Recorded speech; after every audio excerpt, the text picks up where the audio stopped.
بص انا عايز اعمل ايه بقى. ماشي، عشان في ناس كتير قالت لي اللي انت عامله ده مش حلو. هنعمل ايه؟ هنجيب دي في الاخر هنا. انا عايزكم تركزوا معايا عشان تقولوا لي تمام انفذ ولا لا. دي هنجيبها تحت نوت في الاخر. ماشي. هيتفضل حته مثلا قد كده، حته بتاع 25 سم اللي هي دي، بس هتبقى من هنا. وهجيب دي من اول هنا واطلعها بره السور، يعني هتبقى كده. هجيب دي من هجيب المسطبه دي من اول هنا، هتطلع لحد بره السور. تمام. واجيب العينين اللي تحت دول واحطهم فوقيها، يعني العينين والمسطبه ودول هيبقوا هنا. ايه رايكم؟ انا بصراحه مش عارف اعمل الكلام دوت ولا هي كده حلو ولا ايه الدنيا. فانا عايز رايكم. بقول لكم ايه، صلوا على النبي كده في الكومنتات. عايزين نوصل الفيديو ده 100 لايك. لو انت مش متابعني تابعني يا صاحبي، عشان اللي جاي كله متعه في متعه. وخلي بالك مش حمام بس، هيبقى في حاجات تانية كتير قوي زي حيوانات غريبه. وهننزل سوق السيده وممكن نجيب حيوانات واحنا الله اعلم هي اصلا في دماغنا اللي احنا ممكن نجيبها ولا لا. فتابعني عشان اللي جاي كله دمار في دمار.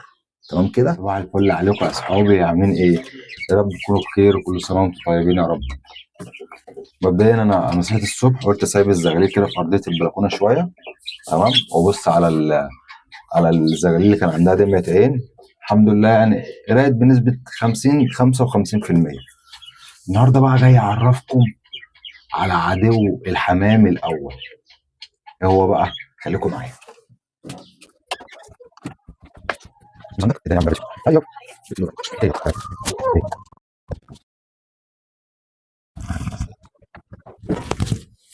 شايفين ده يا جدعان؟ دي لوزي. دي بقى حكايتها كانت حكايه النهارده. بص، القطه دي انا لقيتها قد كده بالظبط في الشارع. كان الجو مطره. بس في ايه؟ بس اهوتي.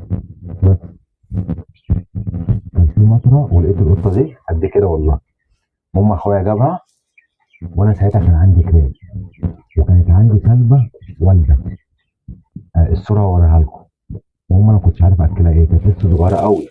المهم بقى ايه، انا لقيتها ايه، الكلبه قربت منها ورضعتها. اقسم بالله زي ما بقول لكم كده، ده حقيقي. المهم انا قلت ايه، تكبر شويه وهرميها. ما انا مش عايز قطط، ما بحبش القطط. لحد ما صفيت الكلاب كلها. ماشي. ودي فضلت معايا. دي بقى لها قد ايه بقى؟ بقى لها 5 سنين. دي بقى لها 5 سنين معايا.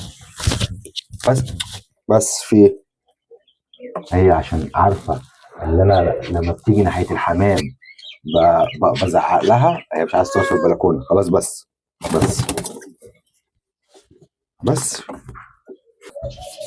هنجيب ميه دافيه واجي لكم. بصوا بقى يا جدعان، نمسك واحد واحد كده نقول بسم الله.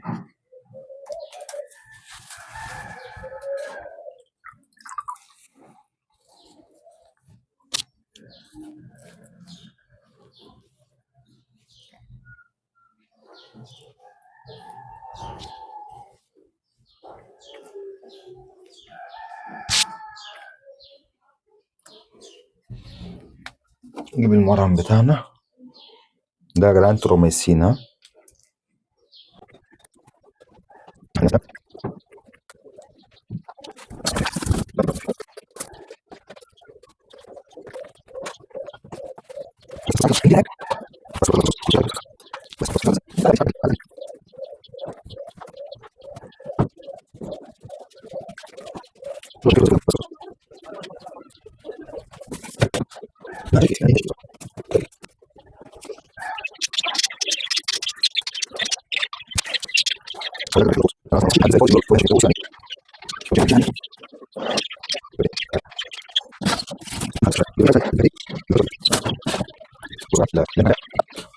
بصوا بقى يا جدعان، اللي احنا جبناه امبارح عايز اوريها لكم. بس عايز اوريها لكم. بصوا اللي احنا جبناه امبارح قعدت في الطاجن والدكر. اصبروا يا جدعان اوريها لكم بشكل احسن. الدكر كان قاعد لها في الطاجن وهي قعدت في الطاجن. تمام كده. تمام. ده اللي احنا جبناه امبارح. بالنسبه بقى للسعر، انا كنت جايب ده 300 جنيه، ودي ب 400. ماشي تمام، اتفقنا كده. اتفقنا. بص بقى، الدكر ده ولا ما تضربش يا عم، ما تضربش يا عم، هتذوق. خلاص. هتقولي لي فين نتايته؟ اقول لكم نتايته اهي. تمام كده. انا عازلها 3 4 ايام كده. ماشي، هي تقريبا بتقلش اصلا. بص هي بتقلش.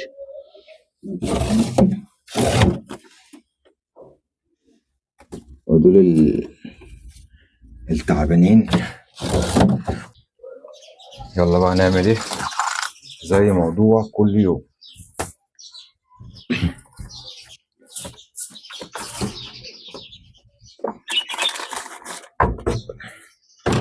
نعمل كده ونربط دي في الباب كده، عشان ايه؟ مش اي حاجة تحصل واحنا مش موجودين.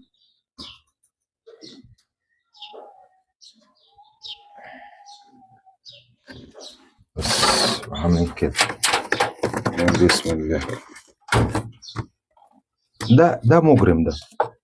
هو هيك.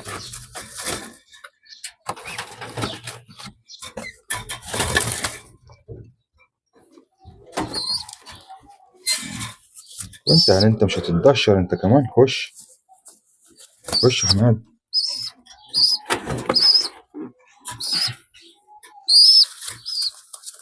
بس هنفتح لهم دلوقتي الستورة.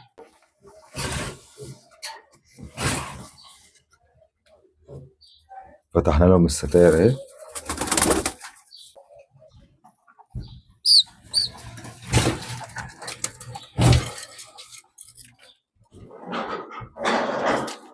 فتحنا الستاير اهو يا جدعان، والزغلول في الارض.